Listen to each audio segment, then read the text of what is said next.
Hey everyone, and welcome back to the Hack Shack. So I guess this is the first real proper build in the Hack Shack, and today we're going to be looking at how we made the workbench. Stop. Let's try that again. So I'm not going to show you how to make a workbench. I've not really got the skills to do it, and I've probably not even used the right materials or anything like that. If you want to find out how to make a workbench, I suggest you go and check out someone like the Samurai Carpenter. He makes an amazing workbench that pretty much will last for generations. And also Jay Bates has an awesome series on how to build really sturdy, really solid workbenches. I'm not going to show you how to make a workbench, I'm going to show you how to make a hack bench. Remember to hydrate, folks. Building is thirsty work. Thirsty work. Thirsty work. Thirsty work.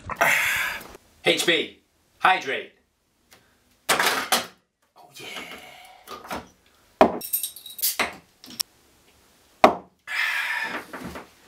So I had a whole bunch of timber left over from the Hack Shack build, and some of it was these really thick 3x4 treated timbers, which would be perfect for the legs. So here I'm just measuring the sort of perfect height that I'd need, and that's me standing and kind of working at arm's length, and then taking off the width of the worktop itself.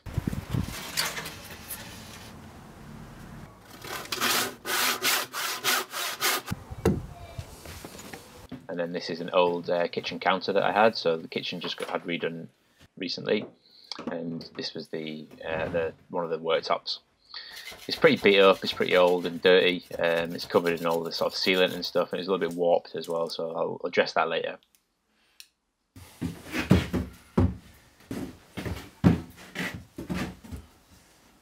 I'm going to go for half lap joinery on the bench. This is just because my skills aren't really developed yet in woodworking, but this will still give quite a sturdy joint on all the legs and all the rails. So the blade on my circular saw is really blunt, so I just want to change it out before I start making any of the cuts, because I want everything to be pretty tight and nice and neat on the bench. You can see here some of the teeth are even missing off the blade, so it's in a pretty bad state.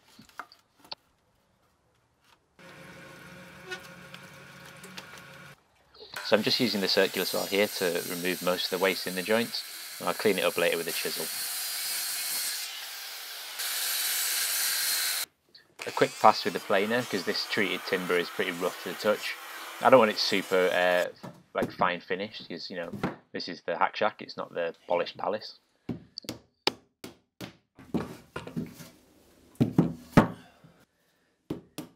So the way I'm doing this, it's not resulted in the sort of most perfect of fits, but I think it's a pretty solid and sturdy joint for what I want it to do.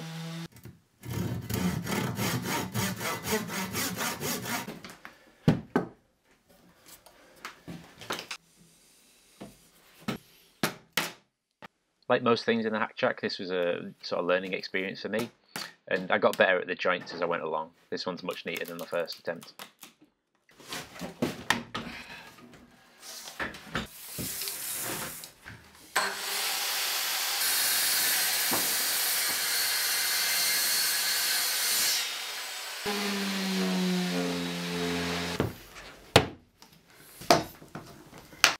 Because I'm using up the leftovers of this treated timber, I didn't want to be kind of touching the chemical raw edges of the wood, so I just wanted to be coating it with a couple of coats of this wood stain.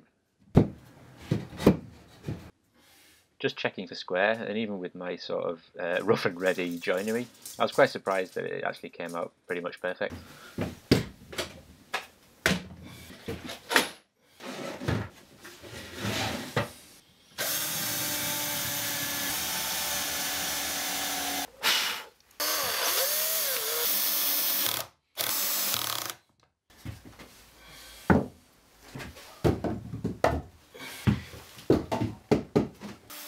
These 60mm screws I'm using seem to be doing the job, but I might have to go back and put in some more structural screws or maybe some bolts if the bench doesn't hold up as tightly as I need it to be.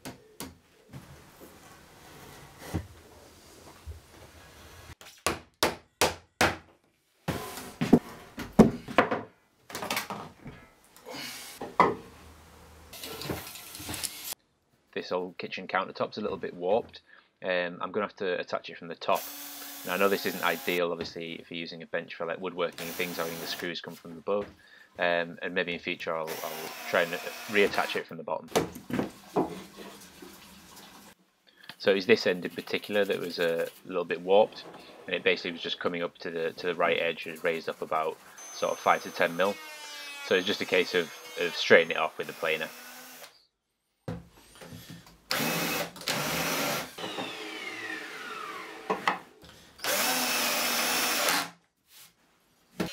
Now, I'm guessing a lot of meals have been cooked on this countertop, most of them by me as well, so it was a bit of heavy sanding, starting off with the belt sander to begin with.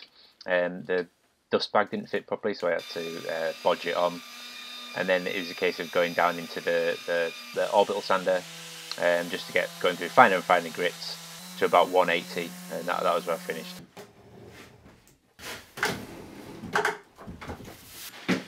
So that's the most of the structure done on the hack bench. Now let's start having some fun.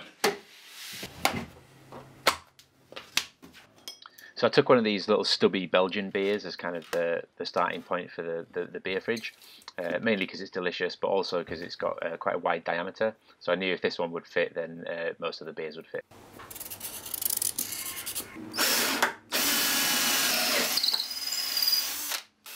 Note to self, buy a set of hole cutting saws, because using the jigsaw to do this is a real pain in the buttocks. Now I happen to have this lying around from an old, it's an oil lamp that goes in the garden, and it was the perfect size for holding a beer bottle.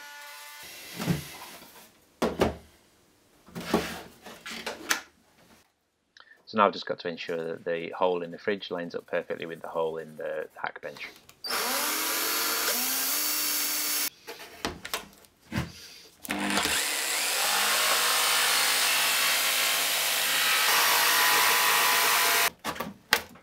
I'm just marking a bit on the bottom where the sort of piston's got to come through, which will raise up the beer.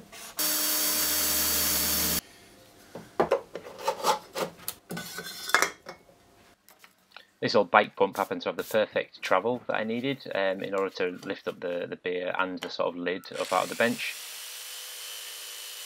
And then it was a case of sort of plugging the hole into the cradle that holds the beer and the top of the workbench.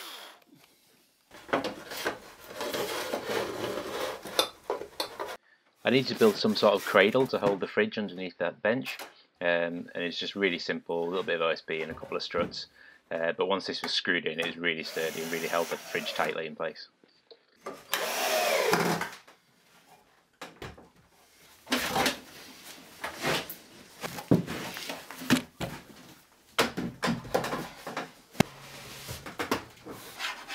Because I've drilled a massive hole in the top of this fridge, I'm just using this rubber gasket to some attempt to kind of keep in some of the cold.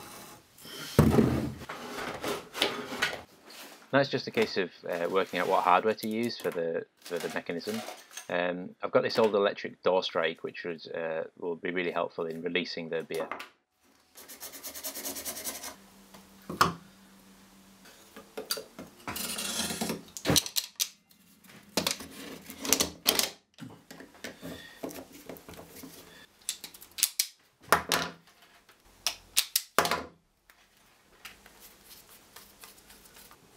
Just using this 12-volt battery to check that the lock works. And you can hear that little click there, that's the electromagnet which like releases the lock.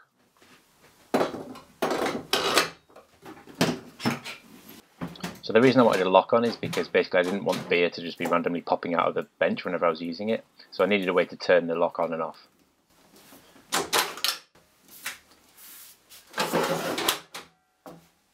And it's just a case of smoothing off the top and making it flush with the rest of the hack bench.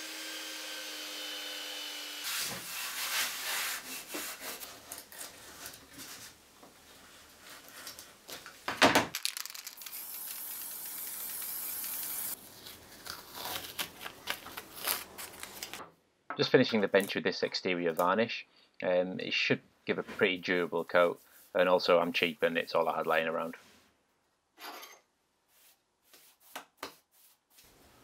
Now, in order to control the bench with my voice, I needed to find a way to convert the low voltage output of the Raspberry Pi into the 12 volts which controls the solenoid in the door lock. So this is just a really simple circuit that will help me to do that. It's about running the low voltage through a transistor, and that kind of acts as a switch, which then allows a higher voltage supply which can come from the battery pack to switch the load, which in this case is the door lock. I've not set up a soldering station in the Hack Shack yet, so I went down to my local makerspace, and they had all the facilities there for me. If you guys have a makerspace in your area, I really recommend going down. It's a really fantastic place, and you meet some really interesting people. So this is the circuit that I put together, and here's how it's going to be wired up into the bench.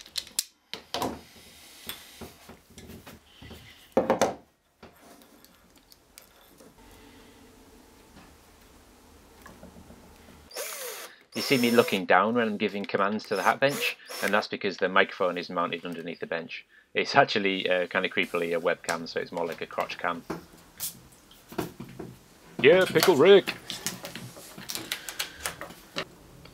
So I wanted to create my own custom trigger word for the Raspberry Pi, and that's the word that wakes up the voice control. Now this is a service called Snowboy, which allows you to set up your own custom trigger words. And basically it just tests you saying the word over and over again. HB. HB. And then it's just a case of testing to see if your custom command works. HB. HB. Well, there you go, guys. I'd say that this was the Hack Bench finished, but actually this is pretty much the Hack Bench just getting started. What I'm going to do is add more features as and when I need them, because I don't really know what I'm going to be making yet in the Hack Shack. So if I'm going to start doing more woodworking, for example, I'll probably start thinking about, you know, does it need a vise on the bench? Do I need some holes for some bench dogs? But it's just going to be a case of adapting it as and when I need it. If you guys have any thoughts of any features that could help me out, or anything that you guys have put onto your workbenches, that'd be really helpful, so let me know in the comments below. So yeah, this is a really fun build, the first proper build in the Hack Shack, and it was good to use up all kind of leftover materials and things from the actual shack itself, and hopefully there'll be lots of fun projects made on this bench in the future. So thanks a lot for watching, and I'll see you next time on the Hack Shack. Just one last thing before we go, guys. I just want to talk about safety in the Hack Shack. So obviously I don't recommend getting smashed and using power tools. That's why the Hack Bench has a 1 beer limit. But if you do intend on having a beer while you're in the workshop, just remember the most important safety rule of all. HB, drill me. Don't drink and drive. What? It's a screwdriver.